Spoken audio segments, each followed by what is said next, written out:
Hiya, and welcome back to Lyre, the game that teaches us that Lyle's ass is more than enough in order to stop a fucking flood. Seriously, he has a large ass. So anyways, Star is here, and she's loopy. She forgot to eat when she took her meds. Now I have to babysit her.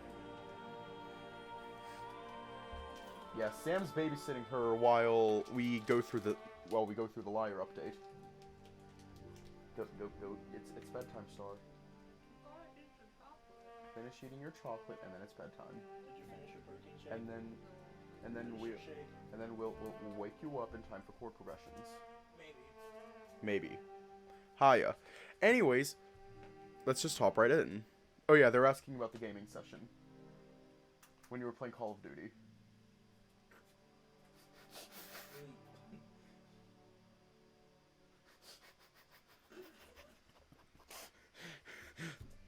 Why is Star loopy?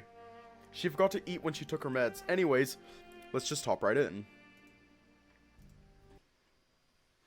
I should have asked the headsman if he knew how Lyle was doing. She's just high as hell right now. Hang on, I might want to turn off the voice volume. Hiya. I've avoided sleep for the past few days. Or rather, sleep has been avoiding me. No matter how much I yearn or how hard I try, it always seems just out of reach. The tender feeling of resting my body into the warm embrace of the unconsciousness feels like a distant memory. Hope turns to sand falling between my fingers, and my determination is like the flame of a candle. I can't let it go out, though. I feel it's the only thing I have left of myself. It feels like it's been ages since I've closed my eyes. My eyelids feel like dry leather, and the eyes beneath them burn with a searing pain. Reality feels like a blur. It's a similar feeling to when I wake up from a strange dream.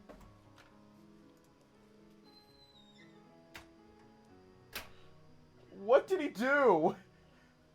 What did he do? Are you just paralyzed now?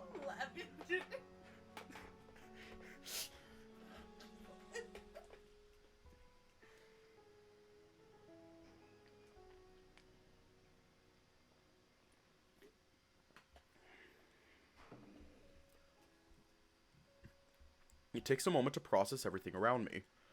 Even without any sleep, I still dream. My eyes are open and I'm wide awake, but I still dream.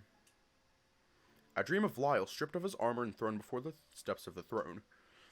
His scar over his eye bleeds, dripping blood onto the branches of the throne. Each drop sprouts a flower, blooming a beautiful crimson color. When the blood is spent, the flowers wilt. With that, a knife slides between my ribs. I dream of Liz, clad in the armor of an angel. She rides a bear, eyes black as night and fur matted with blood. Her gaze is cold and conflicting. Again, lightning strikes outside the window as my rack of antlers rip through the drapes. I then dream of Raynar. He stands before a window, left antler made of gold, his towering figure bathed in red light from the flames below. A long, slender sword falls from his hand, clattering on the floor. Cold steel drags across my throat. My dreams have slowly begun to merge with my visions. Like the mind's eye, they all swirl into a spiral, mixing together like a whirlpool, dragging me down deeper and deeper into the chasm of the past. The visions mock me as I seek out answers.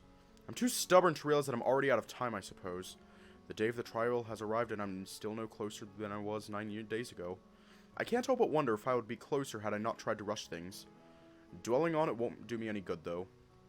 I'm sorry, Tigrin. There's a long silence followed by a ringing in my ears. At first I think they're just not going to reply, but after a few moments they let out a reply.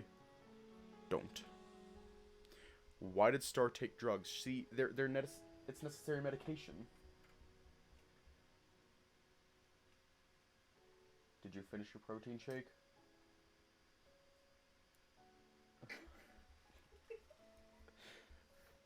They're muffled, almost like they're talking into a pillow. Tigrin? Are you even there? What are you doing? What was the walk you were doing? What are you doing? Oh my god. What the fuck are you doing?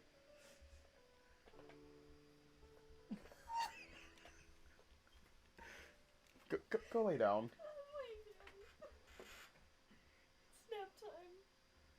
It's nap time. Are you even there? Another long moment of silence before they respond, this time a bit more clear. Yes. I'm still here, but not for long. I can hear an uneasy tone in their voice as the words catch in their throat. What do you mean? The trial is today! This time their tone is a bit more stern. It's our connection. It's growing weaker by the day. Our connection? I think back to when they were first beginning to reach me. Seems like forever ago, but in reality it's only been a few weeks. Their voice was so muffled, and sometimes I barely noticed them. Why is our connection weak? Will it get better? Tigran takes a deep breath and answers. They sound like they're on the other side of a door. It's not your fault, at all. The fault lies entirely with me. We're hoping for a chord progression stream, but we don't know if it'll happen. Because, well, she just did jazz hands. I just watched her do jazz hands. I just watched...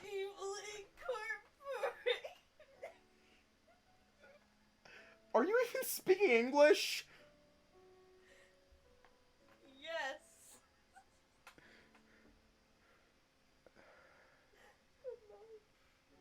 Good night.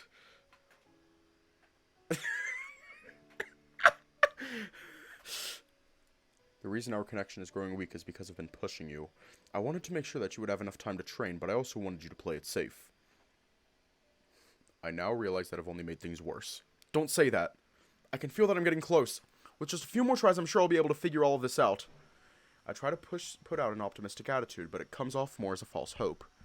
I'm sure they can sense that. You don't need to reassure me. If one thing is true, it's the fact that I've failed you. Nobody has ever trained as hard and as fast as you have. You have more potential than I ever imagined. My power's simply not what it used to be. It wasn't enough. I stand up and walk over to the window, resting my arms on the cold stone in the opening. What do you mean by that? If anything, you've given me a chance. It's something I have to admit. Even with all of the rules and restrictions put on their power and all the knowledge that they try to keep to themselves, they've only been trying to help me. But I also can't help but remember then this relationship goes both ways. They're helping me so I can do their bidding. I can't help but wonder, why me? I know I wasn't exactly chosen, but it feels odd that all of this would start to happen the moment I end up in this position. Coincidental even. I only mean that I'm limited in my ability, but it's because of a sacrifice I had to make. Sacrificing what? I think back to Oliverton, the monkey from the vision I had, and I feel a lump form in my throat. Nothing like that, I assure you. They read into my mind again. I'm a bit used to it by now, but not entirely numb to the feeling.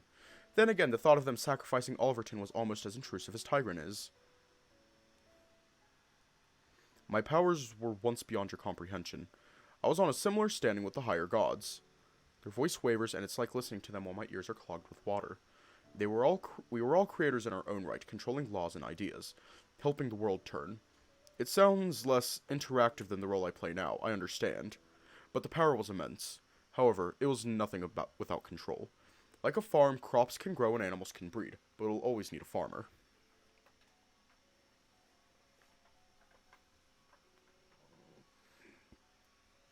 Someone to control and guide. I was the first of the gods to realize this. Hearing them speak of the higher gods causes me to feel a bit sick. Trying to understand it all is a bit easier as time goes on, but the overwhelming feeling of it never really goes away. The sacrifice that they mentioned also doesn't leave my mind. The sacrifice you made, does it have anything to do with Oliverton? It was for Oliverton. I sacrificed my power for Oliverton and the world he knew. The state of the world was heading down a path of decay, and I knew I had to do something. I brought it to the attention of my fellow gods. They were quite content with seeing things play out, knowing that they could always start over. I, however, was not willing to settle for such an outcome. I hear a distant rumbling sound, and I cannot determine if it's coming from within my head or somewhere outside. I proposed giving up most of my power and freedom in order to give the world a second chance. With this trade, I would be allowed an avatar, a mortal vessel to which I would be able to use as an emissary of sorts. They would be able to understand past mistakes and pave a path for a brighter future. They would act as a guide for the world, and I would act as a guide for them. Thank you for answering my questions, but why are you telling me about all these other things? I tell you this because it is relevant. Is there any way I can stop our connection from growing weaker? Can you do anything about it? Yes. That sacrifice I made for Alverton. I'm going to make a similar sacrifice for you. What? Don't think too much about it. The ribbon that binds us is weakening, and I need to take action.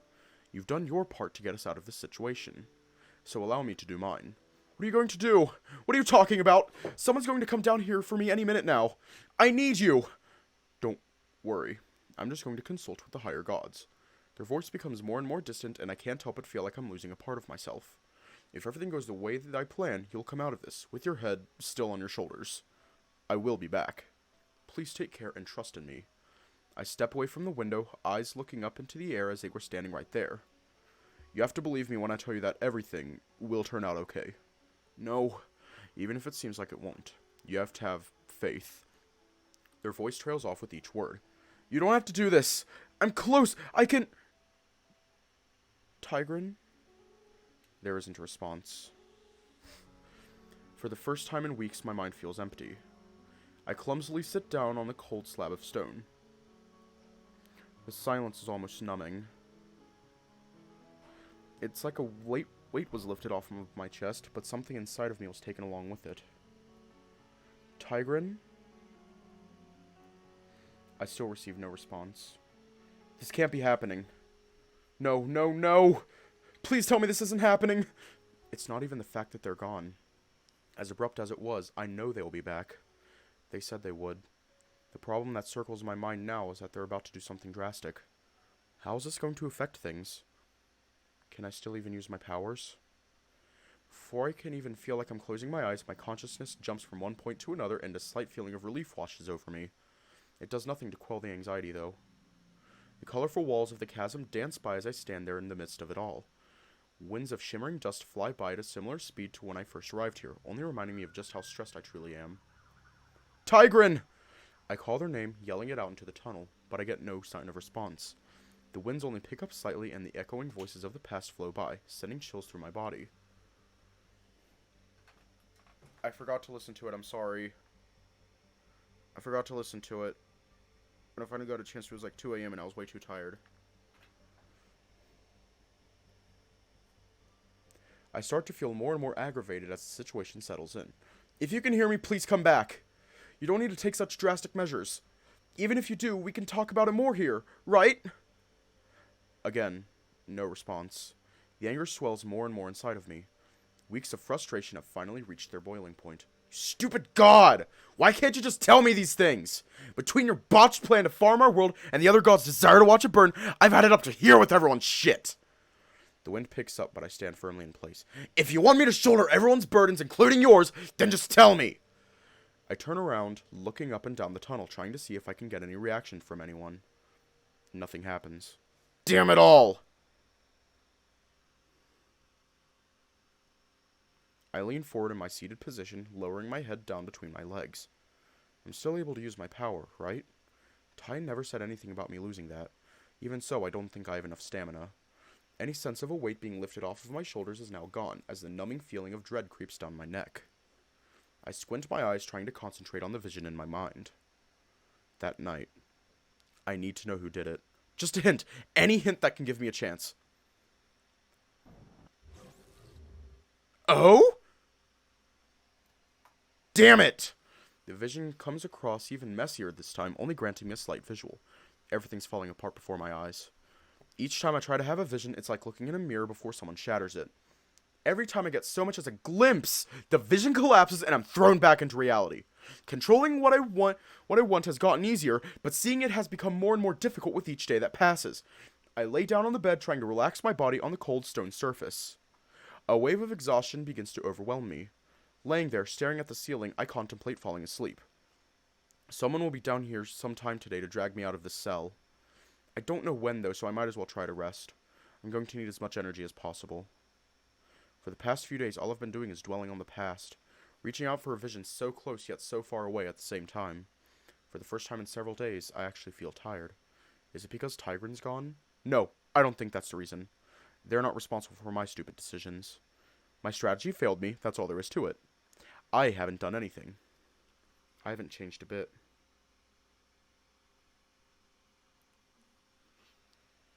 all the powers I have, and all I can do is sit idly by. My eyes jolt open as the sound of metal clinking together brings me out of my sleep. I sit up and look over to the doorway where I see a turnkey trying to open it. A feeling of dread washes over me. How long was I asleep for? I glance out the window and see that the sun is higher in the sky. It's most likely close to noon at this point. I'd only been asleep for a short while. The cold air from the window wafts onto my body, and I wonder how I was able to sleep at all. I get up and move over to the other side of the cell. There's 2 turnkeys standing by the door. One of them is wrestling with the lock on the other while the other stands next to him, holding some cloth, shoes, and a bucket with hot steam rising from the top. The first one is muttering some swears under his breath while the other stands there silently, looking down at the ground. Behind them stands a castle guard. He's a lynx, clad in broad, basic armor with a large green cloth draped around his neck and shoulders. The turnkey unlocks the door and it swings open, banging into the wall behind it. I don't really know what to do, so I just stand there, backed against the wall, looking at them. I'm still barely clothed, only wearing the pants from the ball. They're scuffed and stained with mud, looking more like a rusty brown compared to the midnight black they wore on that night. I look closer and realize that the bundle of cloth the turnkey is carrying looks like a pair of neatly folded clothes. Knowing that they're going to give me some clothes is a bit of a good feeling. I'd hate to be tossed before the throne as a dirty man in rags. Better to be a dirty man in clean clothes. However, the bucket of water might be to clean myself. They step into the cell, the first turnkey stepping off to the side, while the second one walks in, setting the clothes down. Stand still. He says this in a raspy voice which travels out from under his hood like a growl in a bear cave.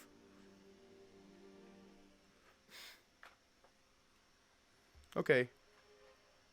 At first I don't understand what they intend. Then I watch as the silent turnkey brings back the bucket and begins to heave it forward. Wait! I barely have any time to protest, let alone dodge as the hot water leaps through the air onto me. The initial shock is horrific as the heat surges over my body. Some of it gets in my mouth and it tastes salty. I throw myself back a bit, backing against the wall and blinking my eyes. Why would you do that? Neither of them respond. After a few seconds, the feeling of pain goes away and soon I'm just standing there, dripping from head to toe with warm water. I'm far from being warm myself though, as a cold breeze rushes in through the window, blowing onto my skin and sending goosebumps all over my exposed arms. Turn around. I look up and the other turnkey is being handed a second bucket by the guard. Turn around. Reluctantly turning around, my body feels stiff and I tilt my head downwards, clenching the muscles in my neck, bracing for the impact of hot water on my back. It only takes a moment for the stinging wave of water to be thrown on me, trickling down my back and soaking my pants. A muddy puddle has formed on the ground around my feet. I don't really feel clean. The guard nods to the silent turnkey and they walk forward, picking up the clothes and setting them on the bed. Those will be sitting on the bed for you once you're ready. Okay. The turnkey walks up to me and pulls a rough-looking sponge from the bucket. Before I can question them, they press it into my side and begin to sloppily scrub away at my skin. What? What are you doing? Stop! They pull back and look at the guard. He frowns and looks at me. They need to clean you before you present yourself to the king. As the guard says this, the turnkey picks up where they left off and continues to scrub. This is ridiculous! I'm not a pig being prepared for slaughter! I grab the sponge from their paw and rather easily and throw it into the bucket. A small bit of water left in the bucket flies in the air, splashing on the ground in front of the guard's shoes. I'm perfectly capable of washing myself! I say this while glaring at him. He steps forward and reaches into the bucket, pulling the sponge from the bottom. Rising back up, he shoves it into my chest with a bit of force, gritting his teeth as I'm backed into the corner. They're going to do their job, and you're going to be quiet. Then when they're done, we're going to escort you to the trial. They push harder on my chest, the metal on their glove digging into my skin. Or I could bring you there now, naked and shivering like the pathetic worm you... His words escape him as his attention is drawn to the hallway. The rhythmic sound of steel clanking together travels up the hall, getting closer with each thud. Bjorn? I imagine the large bear trudging his way down the hall. I can feel my heart beating in my chest as the guard's fist presses against me against the wall. When he was standing in the doorway, I didn't realize how big he was. Lately, I have only been visited by people either around my height or much smaller than me. I grab his arm and push him off of me with what little strength I have. Get off! I actually managed to make them stumble back, their full attention on the hallway. That snaps them out of it, however, as they push me harder into the wall, letting out a snarl. The person walking down the damp corridor now sounds like they're just a few cells down. It can't be Bjorn. Whoever it is, their footsteps are swift and quick. They actually seem to pick up in pace, too. Maybe they'll stop this. My legs are shaking a bit as I stand there, pushed against the gritty wall of the cell. The 2 turnkeys stand off to the side of us, their paws clasped and their heads drooping. The repetitive noise of feet on dirty ground comes to a stop in the doorway.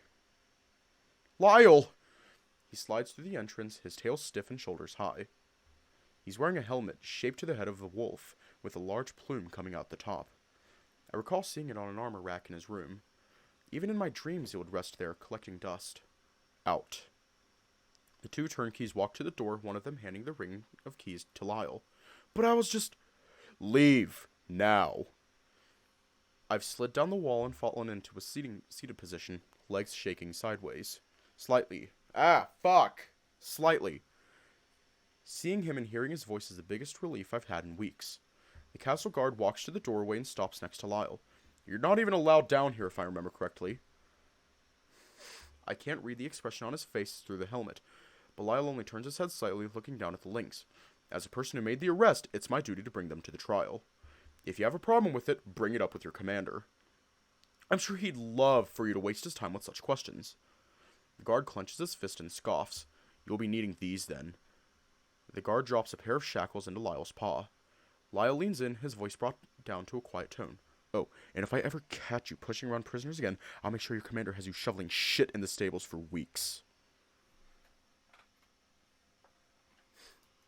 Understood. After that, the guard walks off in a huff. Lyle turns his head away from the door and looks down at me. As I hear the guard's footsteps trail off into the distance, I find it hard to get any words out of my mouth. For a few moments, we both just stay in place, motionless. The only thing moving is Lyle's tail as it twitches from side to side. I apologize for the smell. What's with the helmet? Suddenly, he launches himself toward me, throwing the shackles to the side and falling to his knees. He takes me in his arms, wrapping them around me tightly. His body gives off a comforting warmth, and there's even a faint smell of coconut. I just sit there and let him hug me, my body in shock. After a few seconds, I hug him back, his fur rubbing against my face. I'm so sorry. I'm so sorry. I can feel him shaking slightly, and I even hear him sniffle. What are you apologizing for? You'd better not be apologizing on behalf of that moody king. His shaking continues, but he quickly starts to laugh. I've missed you, Richter. It's only been a couple of weeks, but it feels like ages. All I could do every day was wonder how you were getting by. You were constantly on my mind. He pulls back, planting his paws on my shoulders and looking down at me through his helmet. I can sort of see his eyes behind the visor, big and concerned. I look down, several emotions overwhelm me all at once. Embarrassment, happiness, sadness. I can tell that I'm blushing without even looking in a mirror. My face feels hot and the rest of my body is chilly. The water from that bucket bath drips from the tips of my hair onto the ground. I look back up at Lyle, and he's still letting out nervous chuckles. I like your hair. You look kind of cool with it down like that. Even through his helmet, I can tell he's forcing a smile.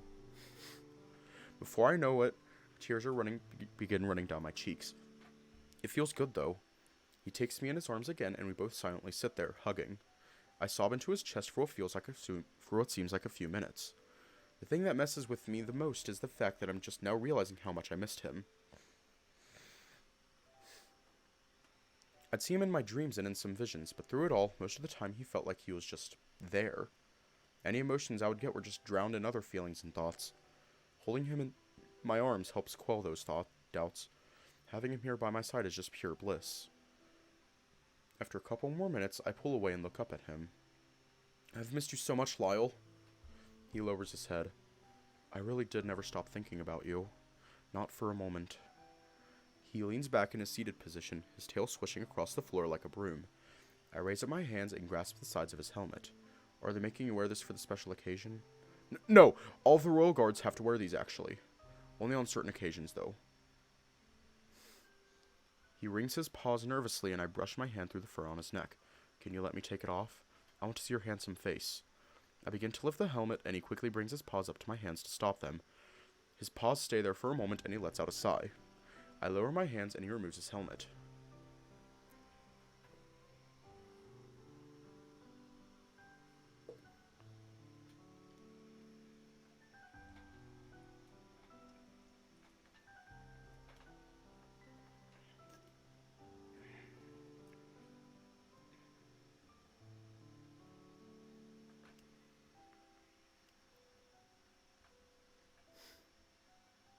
That bitch is gonna die.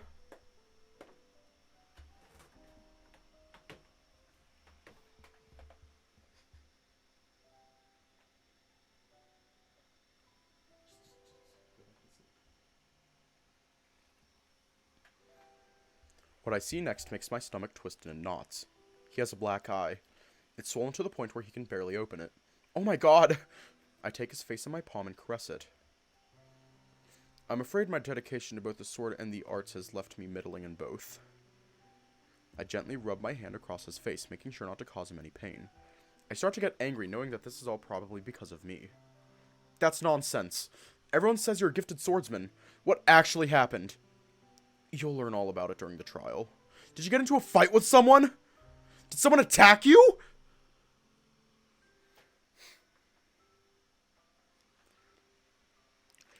I want to throw hands with him. I want to throw hands with Bjorn.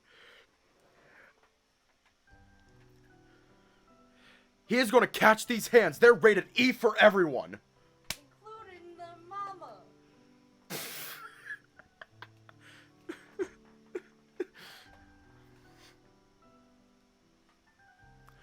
I will send him to Jesus. Anyways, he lowers his head in shame. All you need to know is that it was Bjorn and that he's in worse shape than I am. Bjorn attacked you? And you won? He doesn't lift his head, still looking down at his lap. Not really. I lost the duel. That doesn't make much sense. I'm confused. Why would Bjorn be in worse shape? He was out for blood, and I didn't want either of us to die, so... Oh, he definitely is! He pauses, the words catching in his throat. I don't really want to talk about it if that's okay. The fight itself wasn't too important. I'm about to protest when an all too familiar noise echoes from outside the window. The bells start to toll, the noise bouncing off of the walls outside and filling the cell with a reverberating noise. Ayo? I look back up at Lyre and he's staring out the window too. He seems nervous, almost frozen in place, and I don't blame him. Oh. Sorry, let me just...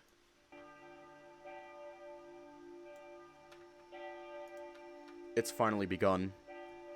I'll tell you all about it later, after we prove your innocence. He stands up from his seated position and holds out his paw. It'll be better if you arrive as soon as possible. I take his paw and he pulls me up to my feet. You're right. I look down at my body, filthy and dripping with water, the seat of my pants covered with mud. Picking up the sponge and bucket, I turn to Lyre, who's examining his helmet. If it's alright, I just need a few minutes to, you know. Oh, yeah. I'll be out in the hall if you need me. Okay. Mm-mm. Mm-mm-mm-mm-mm-mm. Mm-mm. Mm-mm.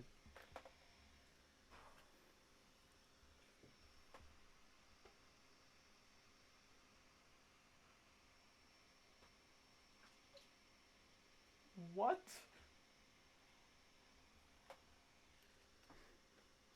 No, no, it's not that. I'm just looking at what Star's doing.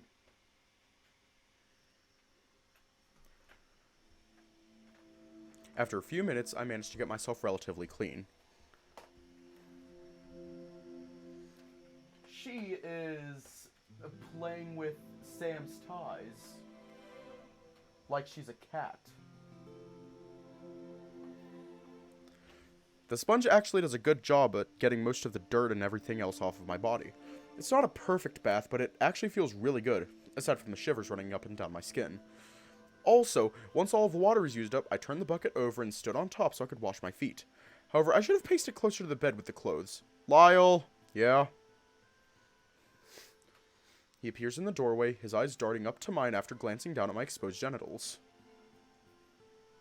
Can you hand me those clothes on the bed? I don't get my feet dirty walking over there. Without saying anything, he quickly walks over to the stone slab and hands me the cloth for the underwear. While he does this, it looks like he's avoiding looking at my body. I take the underwear and start tying it around my waist. You know, you don't have to avert your gaze. Am I really that grubby looking? No, it's not that you're grubby. I'm just trying to be polite. I love looking at your body.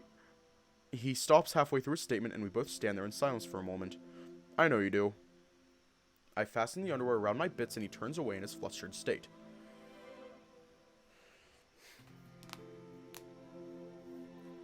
He eventually does look back at me, and I even see him softly smile. I get the undergarments fastened around my waist neatly, but when I look up at him, he keeps his eyes trained on my torso. After a second, his gaze rises back up to mine. Pants. I point to the simpler pair of pants sitting on the bed. Sorry! He grabs a pair of trousers and hands them to me. I slip into them pretty fast, and then he hands me the shirt. I put that on pretty quickly, too. The sleeves are short, and it feels a bit tight. Lyre tosses me a pair of socks, and I slip them onto my feet, leaning against him for support. I step off of the bucket and into the old pair of shoes. They don't fit me too well, a bit too big, actually. I can walk in them, though, and even so, I don't think I'll be doing too much walking anyways. Good? None of the dryers are open. Is one of them done? Not yet. You missed it. Star Wars playing with your ties. Yeah, I know. Just batting at them. I can walk in them. Yeah, I already read that. What about your jacket? I look behind him at the jacket that he's nodding towards. It's the one that I wore that night, damp and hanging from the bars of the cell door. Will the throne room be cold? Not really. I should be fine then. I walk past him, patting him on the back in a sarcastic manner. Stopping in the doorway, I turn around to look at him. He's standing in the center of the cell, helmet in one hand and shackles in the other. I look down at them and realize that for a moment I had forgotten about everything. Only for a moment. He locks eyes with me and then looks around the cell once more. Lyle. He stares at the bed, the cold slab of stone with one corner draped on a ratty blanket and the other corner draped with my wet clothes from earlier. After a few seconds, he walks up to me and holds out the shackles. I hate to do this, but it's okay. Just do it. He pauses for a moment before nervously clasping them around my wrists. The clinks slightly as his intricate paws lock them in place. I'm going to make whoever killed Raynar pay for what they've done. You mean we, right? He looks into my eyes, a sad smile gracing his lips. Of course. He takes my hands in his paws and rubs his thumbs over my palms. For some reason, I can tell that he wants to cry. It's just the feeling that I get from his paws. Lyle? He squeezes my hands slightly and looks up. Yes? If things go well, there's something I'd like to talk with you about. Of course. Even if everything goes horribly and I get sentenced to life with the dungeons, or worse, I want you to visit me here so I can talk with you. Promise me you will. Without hesitation, he closes my hands together in between his paws and clasps them tightly. The chains linking my arms together rattle as he does this. I promise. Once again, the bells outside begin to ring. Lyle leads me to the doorway and turns around. You go on ahead while I lock the cell door. Okay. I hesitantly take a couple of steps forward before walking down the long tunnel. As I walk, the feeling of comfort I had while with Lyle starts to fade away. Then I remember why I'm here and what's going on to happen. Amazingly, being around Lyle made the emotional part of my brain forget about all of that. But now it all comes crashing down upon me like a roof collapsing. My heart feels like it fell from my chest and hit the floor. I try to pick myself up mentally and continue to walk forward. That's all I can really do at this point. I just have to try and get through this. I try to take my mind off of it by looking around. I've never actually gotten to see most of the hall leading to my cell. Ooh, theory.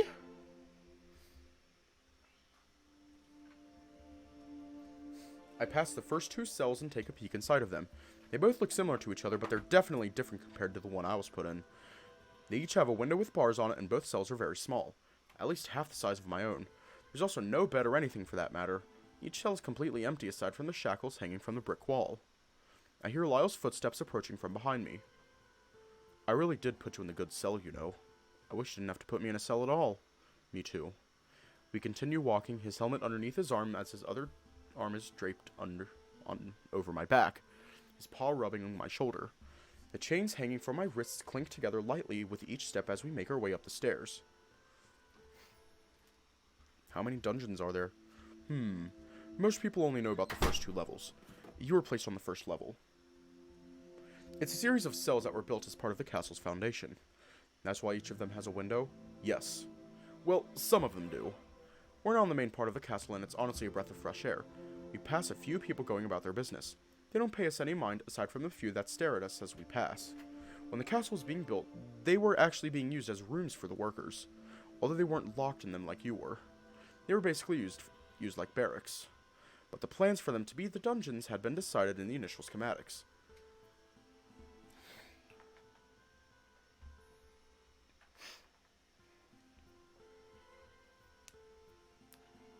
Yeah. We come across a fork in the hallway, but instead of going down the corridor that leads to the throne room, we turn left. The voices of people ahead start to fade away as we pace down the other hall. Isn't the throne room that way? We won't be going through the main entrance. Oh, that's actually a relief. I'd prefer not to be sneered at walking up the aisle. Anyways, what about the second level? The second level is meant for more permanent stay. It's underneath the castle's foundation, embedded deep within the cliffside. Heat from the hot springs can really be felt down there, and you never see the light of day. You don't want to be put down there, and honestly, I'd do anything in my power to stop that from happening. It's horrible down there. Hearing all of this causes goosebumps to form on my arms. Thankfully, they don't get used often.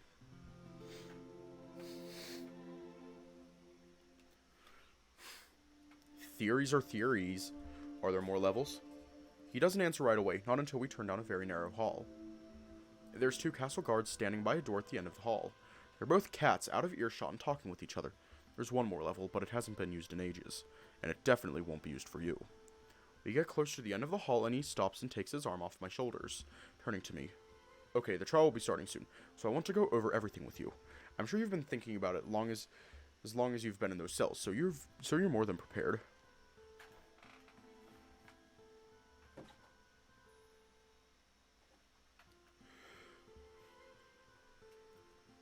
Somewhat, but I think we should still go over some of it. Okay. There will be a jury consisting of high nobility. You may recognize some of them from that dreaded party. Hey! You got to dance with Captain Lyle Reed of the Royal Guard. Was it really all bad? I shoot a look at him in a deadpan manner.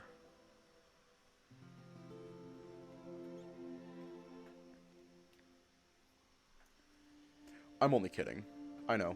Trust me, I wish I could block out all the bad stuff from that night. Me too. Anyways, there's going to be 7 people on this jury, including Elizabeth. After everything is said and done, they will give their verdicts. Once all votes have been read, the king will give his verdict, and his word is final. Very rarely does it differ from what the jury believes, though.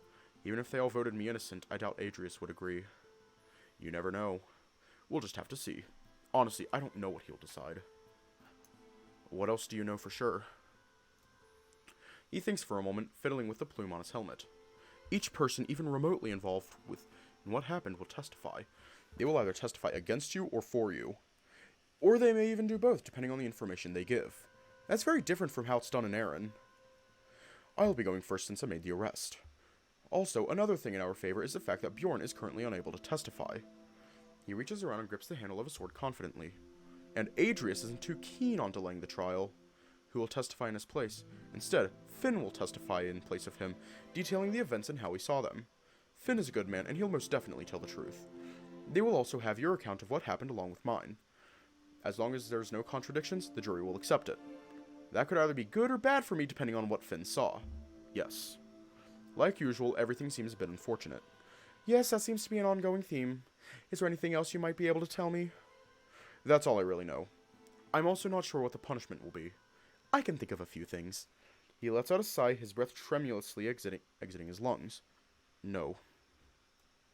Lyle, do you know more than I do what happens of people guilty of such crimes?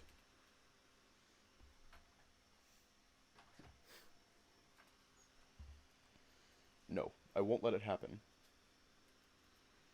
I reach up and take his face in my hands. Yes, you will! No, I'll never— No! Listen to me. You're going to do everything in your power to prove my innocence, and I'll do the same. And if it's all for naught, and I'm thrown in a cell, we'll continue to fight the odds. But if the worst happens, you're to do nothing. I can't stand the thought of roping you into a punishment you don't deserve. You don't deserve it either. I can feel my eyes beginning to water. That's not the point! I say this in a hushed whisper. Testifying for me is already putting you in a dangerous spot. I don't want you dying on my behalf. Tears begin to form at the corners of his eyes, and he looks down at the ground. His breathing is heavy, and his tail is tucked between his legs. Let's contemplate the horrible scenario where I'm sentenced to death. You are going to do nothing to stop it from happening. My eyes are welling with tears, and my heart is racing. I can feel a headache coming on. Afterwards, you will mourn and weep, as I know you will, because you are good and kind. And when the mourning is done, you will move on. You'll find someone else who will love and treasure you as I do. And I know you'll try and make things work, because that's what you've done since the moment I've met you. You ask me to be reasonable, but it won't make things better. I will be loyal to you until the day I die. Would that be the same loyalty as what you've shown the kingdom? Your loyalty to Lyre has tied you down and made you its prisoner. You are a knight, a servant. I will not have you make the same pledge to me. His breathing relaxes, and I can tell he's thinking of a way to reply. The bells also begin to ring again. I made that pledge when King Raynar asked it of me. I made that promise. He hangs his head low, his muzzle almost buried in the fluff of his neck. Lyle, I love you. For most of my life, I've never even known for sure what love was. But now that it is ripped into my soul, I can feel it. And I know that you love me too. And as you've told me before, I've made a great impact on your life. But if the worst should happen, don't let your loyalty to me chain you down as well. Don't. Because if you're loyal to me, you'll only be joining me in my grave. Please don't. But if you love me, you'll let me go. Richter. Even if it means tarnishing my own name more than I already have, I will stop at nothing to prove your innocence. I can see the pain in his eyes, and I know this is a hard topic for him. But it needed to be brought up. I know you will.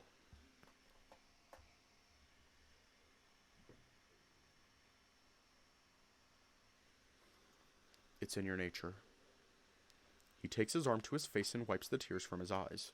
After he does that, he bends down and wipes the tears from my eyes with his paws. The rough pads gently brush against my eyelids and I cradle my face in his paw, its warmth comforting. We stand there for a few minutes, the air heavy with the weight of all that's happening. One of the castle guards approaches us, their green cloaks swishing with their tail. The other guard walks through the door to the other side. A commotion can be heard as he slips through. Sir Reed. Lyle takes me from his embrace and turns to them. Yes. They're ready for the accused to be brought out soon. He glances at me with his cat-like eyes. Lately, everyone either avoids looking at me or can't take their eyes off of me. He turns to me, a confident look covering his obvious worry. Are you ready? Doesn't matter. He lets out a sigh. I guess not. Lyle takes my hand and we walk to the door at the end of the hall. When the door opens, walk through and you should find your place before the throne. We make it to the door and stand in front of it. Lyle leans against the wall, resting the side of his head up against one of the bricks. I stand across from the door, staring through the crack in the door. I can hear the faintest noise of chatter coming from the other side. My skin is crawling and it begins to itch. I start to feel hot and the taste of my own spit begins to become more noticeable. Reaching behind my head, the chains ringing together and resting on my chest, I pull the hair out of my face. Lyle continues to rest against the wall, silent and calm. He's most likely thinking, so I decided to leave him to it as I don't want to disturb his thoughts at a time like this.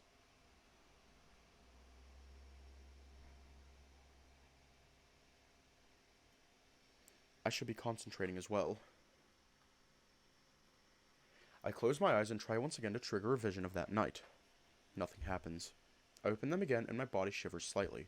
For some reason, I felt as if several people were all watching me. There was something else, though. A comforting hand on my shoulder. That feeling goes away, and I wonder if I imagined it. With the way things have been going lately, I doubt it. I brush it off and instead try to have a different vision. Something easier, just to make sure I didn't lose the ability altogether. That familiar experience of losing all of the feeling around me only for it to come back overtakes me once again. My feet feel as if they hit the ground very hard, sending a shock through my body. The ground, however, is soft. Oh? Whoever this is, they're looking down at the ground, leaning against something hard.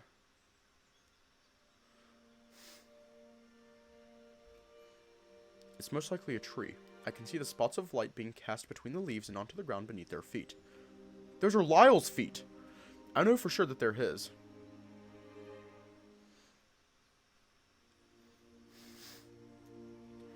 Their fur is the same color and everything. As I realize this, I start to notice everything else. The fluff around his neck and the swaying tail above his lower back. Only a few seconds into the vision, I hear a soft voice from behind me. You'll really do it? Of course. You promise? Richter! Lyle's slightly shaking me by the shoulders as I come out of the vision. He has his helmet on, his ears standing tall. Come on, we have to go. I look ahead and see that the door has been opened. The castle guard standing on the other side. He takes my hand and leads me through the door, the light from the throne room blinding at first. We exit the doorway and find ourselves in the back of the hall near the windows. I'm overwhelmed by the amount of people in the hall. They're all backed up against the large windows and pillars, standing in the section of crowds. I've never actually seen this many people in the throne room before. They all chat amongst themselves, their voices bouncing off of the walls, forming a cacophony of nonsense. Just as I was starting to get used to the noise and presence of everyone in the room, they very suddenly quiet down. Just like that, everyone's eyes are on me. It's a horrible feeling. I'm reminded of that night once again. Every person in the ballroom standing around and staring at Lyre and I. It's happening again. I even start to feel the anger that took over during the awful moment, but I try to suppress it. Lyre lets go of my hand and instead holds onto the chains of the shackles, gently leading me to the center of the throne room. I try to stare at the ground as we pass everyone, head down, in order to avoid drawing any more attention. I can't help but peek around out of the corners of my eyes. The left side of the throne room is lined with some chairs. There are 9 chairs in total and 7 people seated in each chair. I recognize a few of them from the solstice. 2 owls, tall and gray, their faces judgmental and stern. The male owl is clad in crimson fabrics and the female one wears a teal dress. I also recognize the vixen sitting next to them, her seafoam green dress embroidered with flowers and vines. Her smile from that night is gone, replaced with a neutral expression. There are some new faces, though. At least people I've never noticed before. The one out of them all that catches my eye is a large bear. He looks to be almost as big as Bjorn. So big that his chair has considerable space between the chairs on either side of him, to give the people sitting in those chairs room to sit. Not only is he as big as Bjorn, but he looks like him too, aside from the fact that his fur is black. As soon as we get to a certain point, we will stop. On his left sits an elk. His antlers branch out, taking up a wide amount of space above his head. From the prongs of his antlers hang 4 metallic leaves, each one a different color. He looks to be very aged, but sits calm and steady, like an old tree. Next to him is what looks like a stoat. His clothes are flashy and green, honeyed golden ribbons draping down the sleeves and lining his vest. I recognize the crest on his cape, the 4-leaf clover being pierced by an arrow. I saw banners flying on the walls of Brayden's Vale when I passed through there on my way to Lyre. They have a good relation with Eren, if my memory serves me right. Finally, at the very end of the rows of chairs closest to the throne, I see Liz. She sits in the chair, her hands placed in her lap with one leg crossed over the other. Unlike everyone else, she's the only one not looking at me. She seems to actually be avoiding eye contact altogether. That is, until she looks up and her eyes meet mine.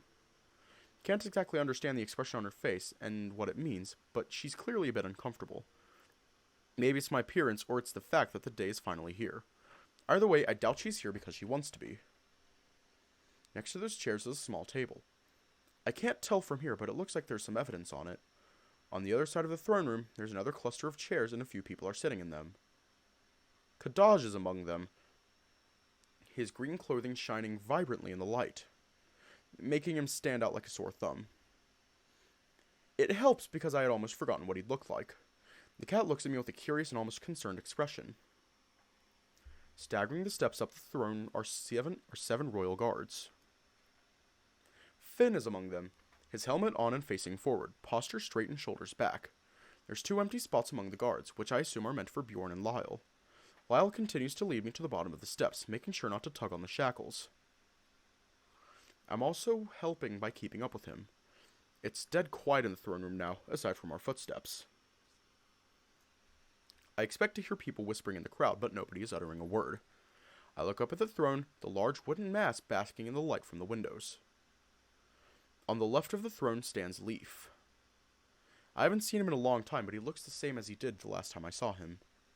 After Lyre and I come to a stop at the bottom of the steps, Leaf notices me looking at him. He looks away, but it doesn't matter as my eyes are drawn to the true centerpiece of the room. Hi, Betch! There he sits, the crowned king of Lyre. The throne looks small compared to him as he sits perfectly straight in the seat, arms resting at either side. Adrius doesn't take his amber eyes off of me for a moment as he leans forward in his throne, looking down on me with displeasure. It's almost like he's looking right through me into my very soul. On his right stands a figure wearing a green cloak. Their robe is priestly and their arms are brought together within their sleeves. I've never actually seen them before. They take a few steps down the stairs and stand behind the guards before raising their paws into the air. All-powerful Tigran, we pray that you guide the members of this trial towards the truth. I can't say for certain, but I'm pretty sure I see Adrius roll his eyes. Guide our king towards true justice, and may his judgment be swift and true. For he who sits the throne of Lyre shall be righteous and protect all from the wicked. Even given my situation, I can't help but laugh at the idea that Tigran might not even be able to hear this person. Adrius sits up and I feel his gaze pierce through me once more. Lord Richter of Eren. Lyle still stands by my side, looking forward, his paw grasping the chains to my shackles lightly. Yes. The words come out a bit raspy, so I clear my throat. He rubs his hand on the arm of his seat before continuing. You have been accused of murdering King Raynar Ossian on the night of the winter solstice. Do you deny it? Yes. Very well. We shall proceed then. As king, I will be judging this trial. The rules are very simple. He leans back in his seat, relaxing his voice. You will speak only when spoken to or when you have permitted to speak without permission. Do you understand this? Of course. Good. Along with my judgment, there is a jury of lords and ladies from all across Lyre's territory. The hooded figure gestures to the nobility sitting off to my left. Lord Oscar Grimdwell, Lord of Grimrock. The large bear stands from his seat, bowing to Adrius. The chainmail on his body clinks together with every movement he makes. Lord Oliver Oswell, Lord of North Osrin. The first owl stands, bowing to Adrius. As he bows, he extends his wings behind his body, fluttering the cape draped over his shoulders, along with his sister, Lady Olivia Oswell, Lady of South Osrin. The second one stands with him, performing a curtsy before they both take their seats in unison.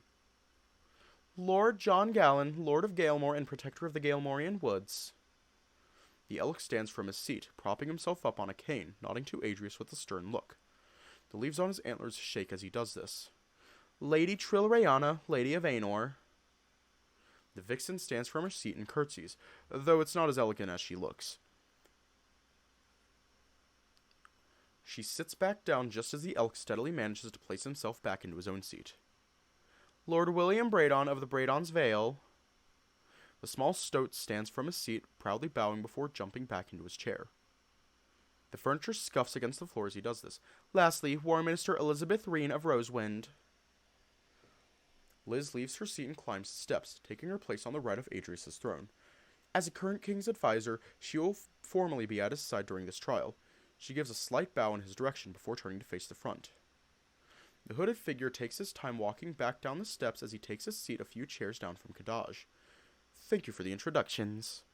The trial will now begin.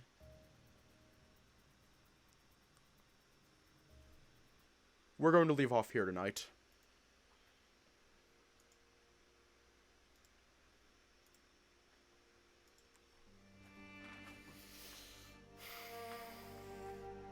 I can feel the